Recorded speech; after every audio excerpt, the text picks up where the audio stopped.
Hallo? Hallo? Hallo, kan du høre mig?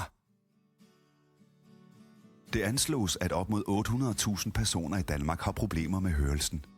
Alligevel er det kun omkring 350.000, som bruger høreapparat. Risikoen for høretab stiger med alderen. Faktisk oplever 1 ud af 6 personer over 50 år, at hørelsen svigter.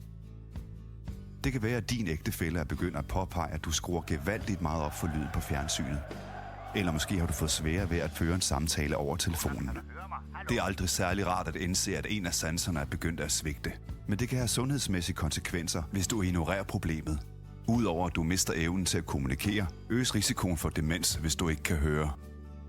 Hos Vestjyllands Hørecenter kan du komme ind og få testet hørelsen. Vi er et lille lokalt hørecenter, og vi tager os god tid til dig. Selvom vi er små, har vi stor erfaring, og så er vi certificeret af Ældresagen.